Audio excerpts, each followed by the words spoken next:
Good afternoon. Thank you all for attending this historic event.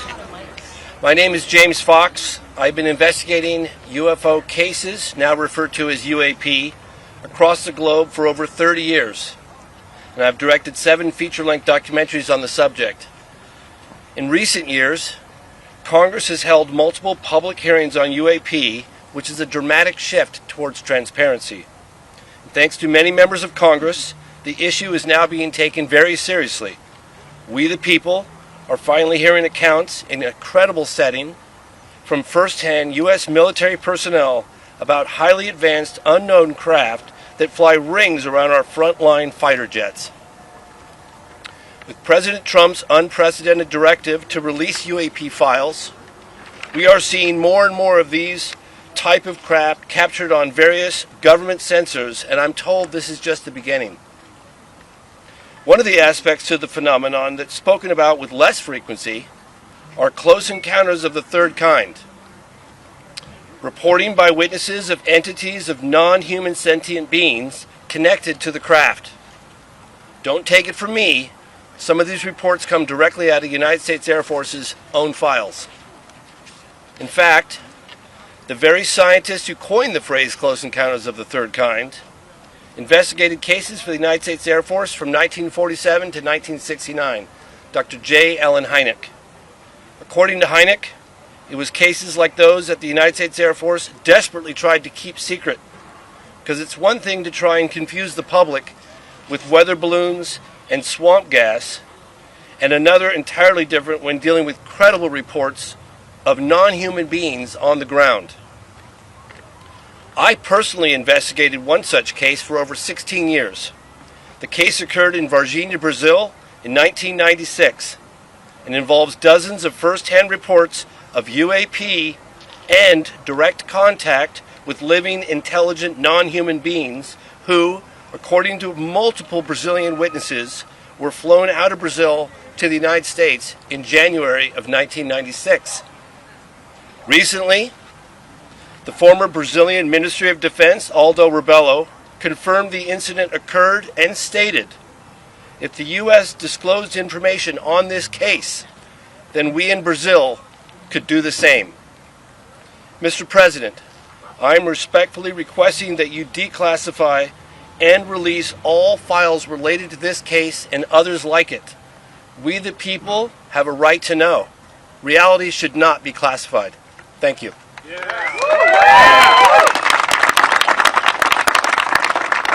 Hi everyone, thank you for being here today, and I just want to say, especially for the members standing behind us, as you know, this Congress, we were given permission to stand up the task force on declassification of federal secrets.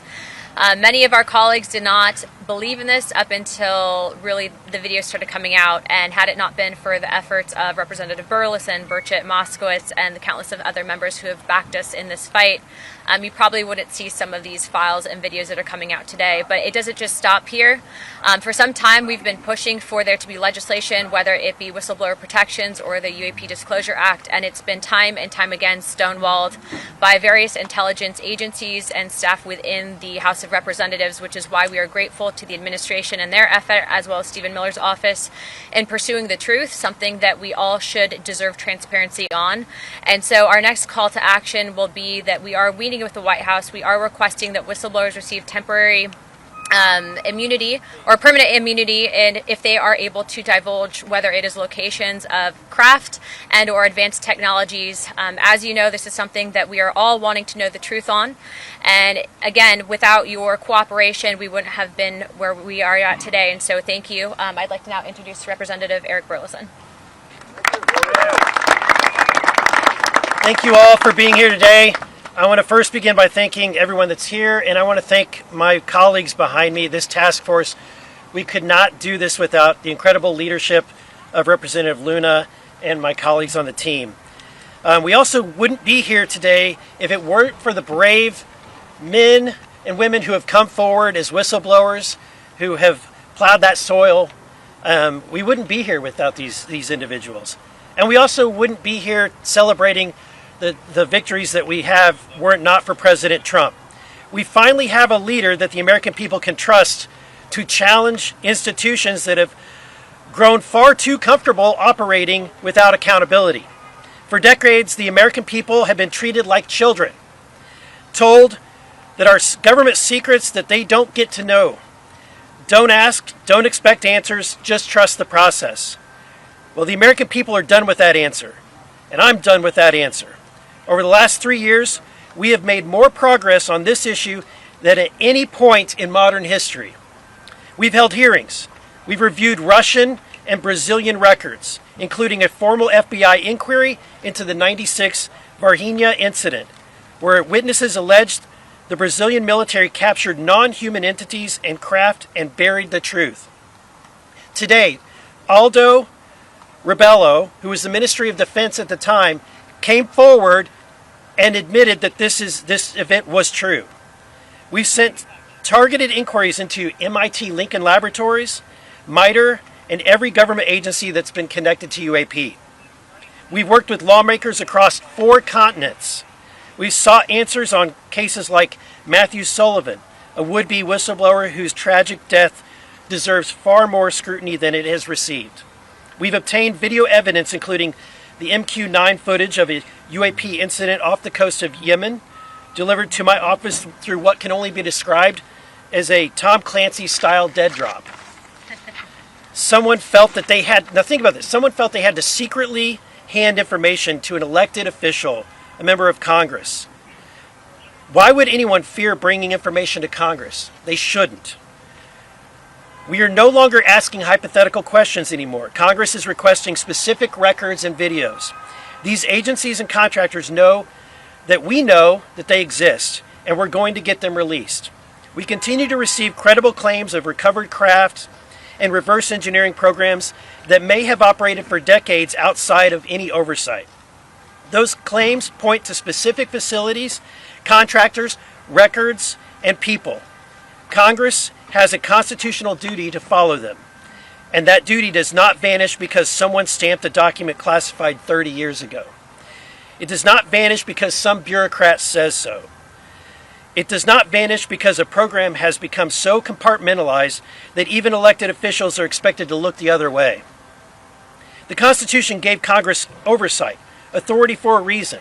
No elected bureaucrat has that authority. This information is not yours to keep. It belongs to the American people. They own it, and they deserve the truth. The most important people in this story are the whistleblowers. David Grusch, Admiral Gallaudet, Dylan Borland, Jeff Nusatelli, and the many others who haven't been named yet. Their careers were upended. Their families were torn apart. They endured an avalanche of stress, all because they believed this information belongs to you, the American people, and they attempted to and tried to get it to you. Some will say they should have used more proper channels. To hell with the safe way. The safe way protects the system. These are people who simply wanted the American people to see what they know, and they deserve protection. They deserve our respect, and they deserve a second chance. And we are at a different time. This is the age of disclosure. Mr. President, I'm asking you directly, waive the non-disclosure agreements that still bind these patriots. Grant immunity to anyone and everyone who has already come forward and everyone who will come forward. Open the door and let them speak. Because unless people know they will be protected, why would they come forward and step forward otherwise? It is time that we flip the script entirely as well. It has been said by people in positions that know that even presidents have been kept on a need-to-know basis, that Navy pilots, admirals, and generals describe programs to senior officials that commander-in-chiefs were never briefed on, career bureaucrats who view presidents as temporary help, here today, gone tomorrow. That is not classification, that's a constitutional crisis. Transparency must be the default in the United States of America, and it should be required for those with knowledge to come forward, not wait for us to ask. There must be real penalties for officials who knowingly withhold information from Congress. Playing dumb is no longer acceptable. Hiding behind classification is no longer acceptable. Mr. President, you know that the agencies lie. You know that firsthand. They have lied to you. They have lied about you. They do not cooperate easily, and they never have. This is the moment. Use the authority that you have, Mr. President. The American people are behind you. And everyone listening today in government, working for a contractor, retired, anywhere in the world, come to Congress. Come to these group of people. We will work with you. This is a worldwide call for action. And what you know, and help us please release every record, every file, and every piece of information. The time is now. Thank you. And with that, I'll yield to the General, Mr. Perry. What's that? Just be brief. Be brief, be brilliant, be gone. Well, it's good to be with you all, and it's great to be with my colleagues and people that want transparency in America. And just like my good friend Mr. Burleson, Representative Burleson, said, this isn't the government's information. Unless there's some kind of national security element that's going to imperil our safety, this is our information. We should have it, every single bit of it, and you shouldn't be crazy, and you shouldn't have your reputation destroyed because you want to disclose. This is our government. This is our country. This is our information, and damn it, we demand it. God bless you.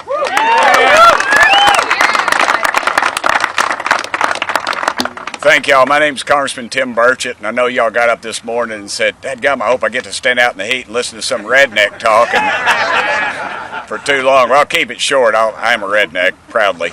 But it's a pleasure being here with you. I want to first salute the bravery of these folks standing back here on the back row for their guts. This country was not created by a bunch of meek pansies. As people that took a stand, and these fellows took a stand, and thank y'all so much. I really appreciate that. I appreciate my colleagues in Congress. I even have to say it, I have to appreciate my friends in the media today, so there you go. I've crossed over the divide. But, you know, I talked to the president about this issue, and he kept his word to me. He kept his word, and I think that's important. But I think we also need to remember, too, when I'm sitting in a skiff and some little punk in a man bun tells me the president's on a need-to-know basis, folks, that ought to tell you right there what we're up against. We're up against corruption. We're up against a cover-up. This thing's been covered up at least since 1947. Dadgummit, the public deserves the right to know. It's your dadgum tax dollars. It's not about little green men or flying saucers. It's about what are we spending all these millions and possibly billions of dollars on that these idiots tell us don't exist. And then yet we turn right around in the skip and then they tell us they do exist. This is a cover-up. You all know it. We know it. We demand the answers, and dadgummit, we're going to get them. Look, we got one or two bites at this apple. Please be careful about the false information that's coming out of Washington on all this stuff. Trust your gut. You know what's right. You know they exist. You know this has been a cover-up since before most of y'all been born. Thank y'all so much. Let's keep fighting for the truth. And thank you, Donald Trump, for keeping your word to me. And you all deserve to be in that skiff with us. We shouldn't be the gatekeepers, and none else of these jugheads up here should either.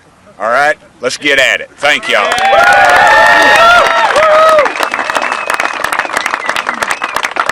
And I don't care if he's across the aisle or not. He's one of the smartest guys I know in Congress, and he's one of my best friends. His name is Jared Moskowitz. Jared, come up here, brother. All right, that'll be used in my primary. Wonderful. I hate his gut. Thank you. Appreciate that. I don't have a plastic Jesus in my pocket. Appreciate the correction for the record.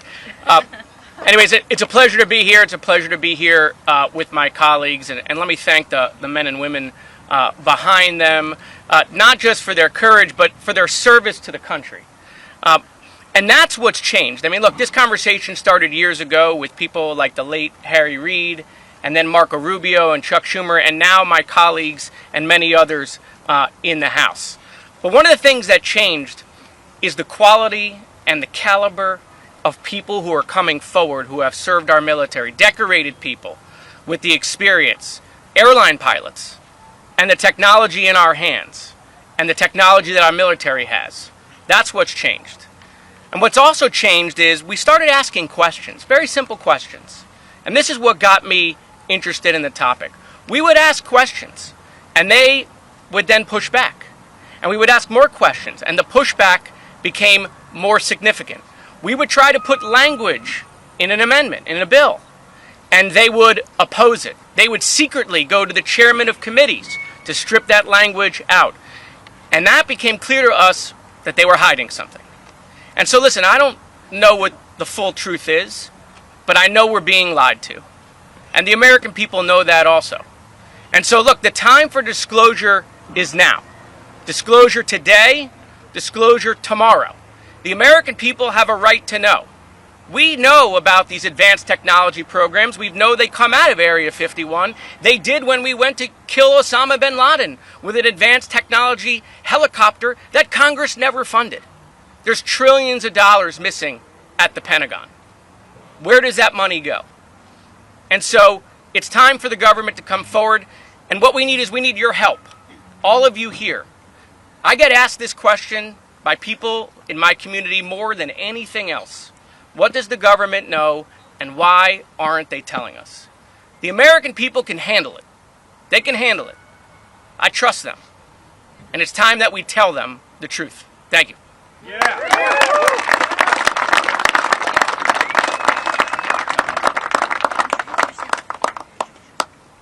Introduce yourself.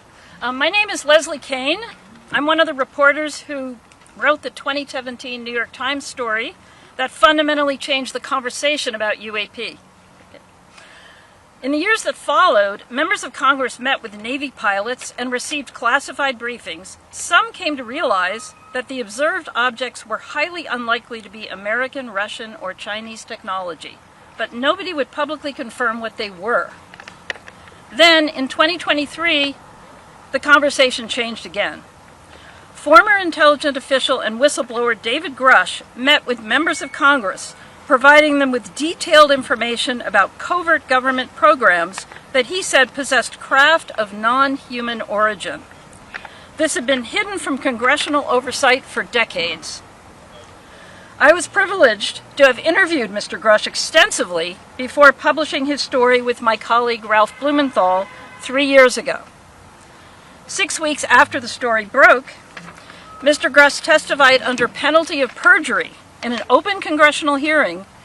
While under oath, he spoke about an ultra-secret crash retrieval program and stated that some craft contained specimens or pilots, which he called non-human biologics. The potential existence of another living, intelligent, advanced species has more implications for humanity than the recovery of technological hardware. Now, the conversation needs to shift again, with more of a focus on biology and less on technology. Having served for decades on the staff of Congressional Intelligence and Defense Committees, Kirk McConnell, who is standing here today in the back, he was present in classified settings when highly credible sources briefed senators, including Marco Rubio, about recovered non-human bodies. Unlike legitimate national security concerns that require us to keep advanced technologies of non-human origin secret, that justification should not apply to biological evidence. Knowledge of the existence of another life form, studied and documented by qualified experts, should not be considered a threat to national security.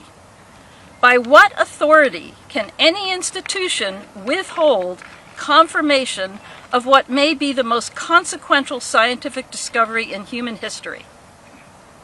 Knowledge that we are not alone does not belong to any government or military. It belongs to all of humanity. Today, I call upon the President to prioritize the declassification and public release of any evidence concerning recovered, advanced, non-human biological entities. Thank you, and I turn this over now to David Grusch.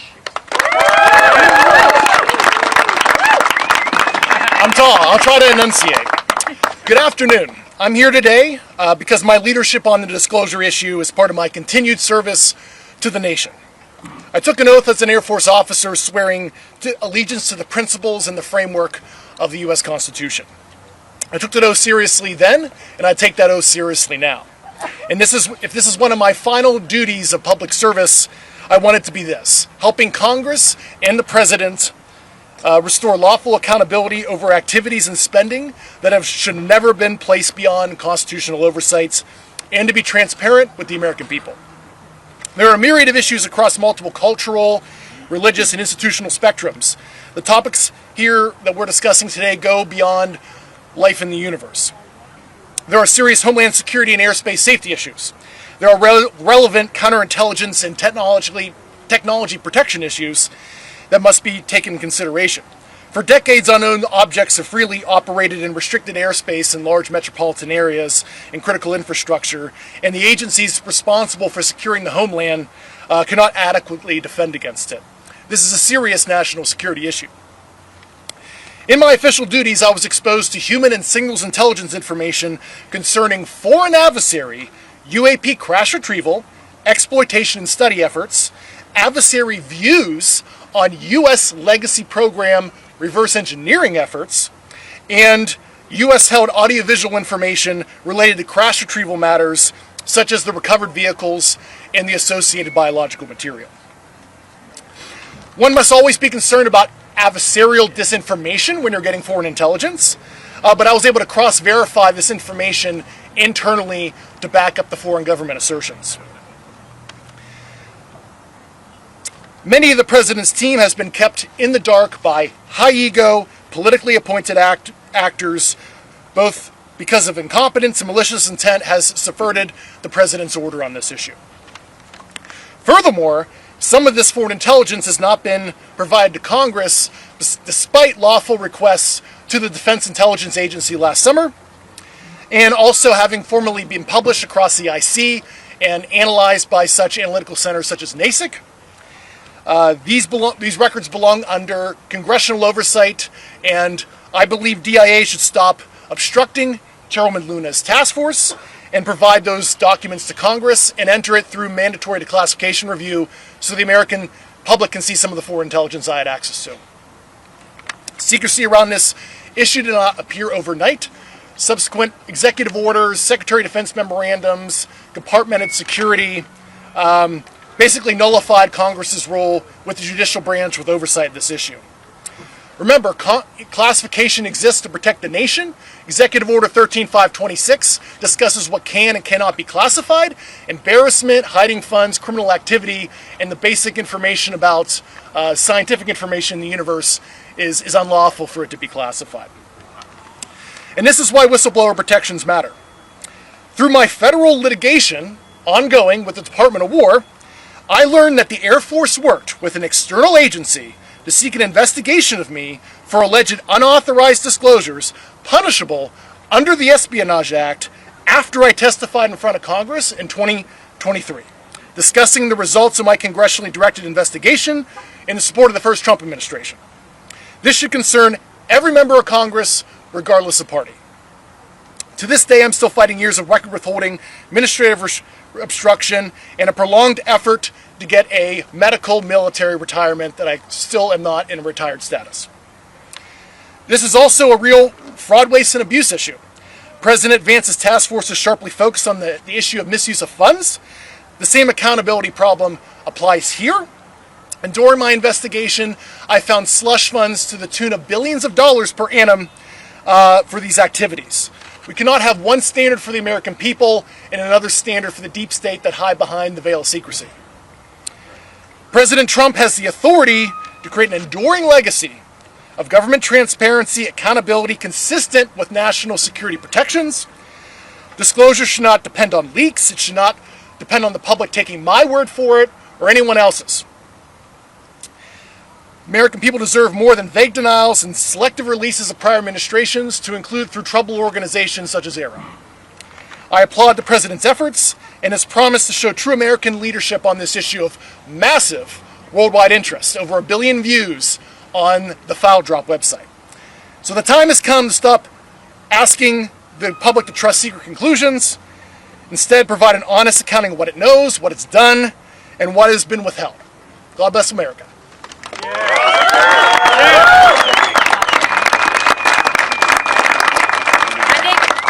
I think we have about 4 minutes before they call votes to open it up for a quick round of questions. So if you guys can just, let's start with Real America's Voice. Great. I have a question for David Grusch. Can you confirm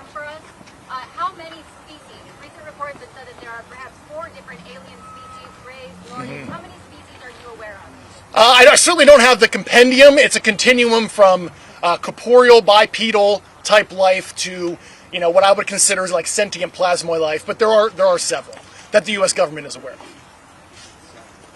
First question for you, Mr. Grush. Okay. During the course of your investigation, it's been surfaced to the public that there's been a program by the name of Immaculate Constellation. During the course of your investigation, did you recognize that the infrastructure to support such a program for exfiltration of data from federal systems would exist? Yeah, I can't comment on the content of that program. I've discussed on my interview in Judicial Watch that was a National Security Council program, and the secrecy started in 1954 through an Eisenhower executive order that created that infrastructure. Thank you very much. Yep. Mr. Grush, Christian Fisher with the Endless Yep. Voice. When you look at where we are right now in this moment for the disclosure movement, what's at stake here? I think the sovereign contract between the citizenry and its government, I think the institutional rot that the lack of transparency in this issue is possibly going to cause an unattainable socioeconomic condition if the government is not transparent, akin to certain other, I don't want to say the Epstein files, that's a dirty word, but we could have that kind of scandal if we're not transparent on this issue. And do you have any advice for people who are new to the UFO topic, the UAP topic, who just really don't know where to begin? There's just so much misinformation out there. What is your advice to them? I would go watch James Fox's documentaries. I like the Disclosure. It's a great movie. That's a good primer. So, and I also, there is a declassified 1971 Australian formally classified secret assessment that a couple years ago was put in the Australian National Archives. I encourage people to read page 7 through 16, and that was the nuclear branch chief of the Australian government discussing the U.S. cover-up and the involvement of the CIA back in the 70s. And that's actually a little-known document that is publicly available. David, question with the whistleblower, Matthew Sullivan. Is there anything that you know, or is there anything that ties into what is happening here today and with his testimony that never happened because he died 2 weeks, I guess, before? That's an ongoing. It's an ongoing federal investigation. They're leading up, but a lot of the stuff that started happening and picking up speed is just weird that it somewhat correlates to the disclosure efforts. What was he coming in to testify for? That would be a question for Rep. Burleson. Yeah, David. Mr. Sullivan was on the Legacy program. I served on active duty with him in the Air Force, but I don't want to discuss details of his knowledge until the federal investigation is complete. Okay. Yeah, Joe? So, just for those that are maybe not so familiar, can you explain right now what the roadblocks are? What is preventing lawmakers, and if lawmakers don't take steps, from visiting locations that have been critical to reverse engineering or other things, that the knowledge is there, but the ability to go and see them is not. I'll take a stop at that. If Congress says we're going to go to Area 51, if Congress says we're going to go to Area 51, everybody says, go to Area 51, Burchett. All I'm going to get there is a good dadgum T-shirt, all right? The moving band's already going to be there. The problem you have is that these things have been moved into private entities, so they don't have a FOIA. I could FOIA Ford Motor Company, get her, B, but doesn't mean they're going to do anything. That's why they moved it out of the federal governments, and that's part of the roadblocks. Other roadblocks we've seen, we tried to get a committee. We've had staff members try to block us when we first started this thing with that first hearing that Grush said that there's biological entities. They tried to move it into remember that Russian balloon that flew over? They tried to move it into that. And what was it? Chinese, excuse me, they're all together, I don't care. No, I know they're not. But they tried to move it into that. We had staff members try to block us. Just the top level. We've been in a skiff before, and we had a member of Congress come in and just try to disrupt the meeting, try to disrupt Grush, throw him all these trick questions, and he answered every dadgum one of them just right off the bat. He knocked it out of the park. So. If there's before we have to go, because this is the last question, we do have a meeting set up with the White House. The White House is going to play ball on this. So as Rep. Burleson and Burchett has stated they are following through on everything that we are sending them. So the next course of action and something that they are willing to entertain is if you are an intelligence official or have knowledge of locations of materials, and in doing our due diligence and following up the task force, they are considering, and I do believe that they are going to be providing immunity permanently, so that people can't be hit with a violation of the Espionage Act. So again, there's a lot of people that have a lot of information, but it's really, can we prove it, and what information can we then bring forward to the American people? So we are still relying on you guys. Wait a minute, let the guy with he's had his hand up the whole time, ma'am. Go ahead. Thank you, Mr. President. I have a question for Mr. Grush. Grush. Hi, Mr. Grush. Scott Mercer from Mysterious Planet. I have a question. Do you have a sense of how many cases the government might be aware of that involve non-human violence? Quite a few, several dozen. So that's an ongoing list. So I can't give you an exact number because I didn't even have full access to that information. Several dozen. Yes. Yeah.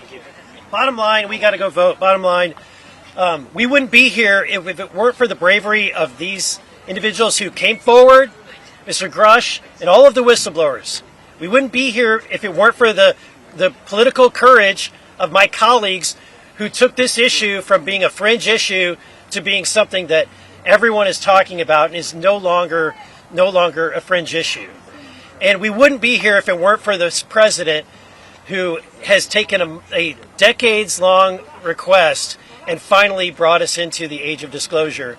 And so, and I want to say thank you to the press as well, to James and to Leslie, and to everyone who has helped cover this topic. We're here to fight for the American people, fight for the truth. And again, our last call to action is we want to challenge every foreign country. Do what the United States is doing. See what we're doing here, and we want to see your country follow suit. And we want to see if any individuals have any information, do not be afraid to come to a member of Congress. We will protect you, and we will make sure that the truth is out there. Thank you. Anything you can give us, Congressman, on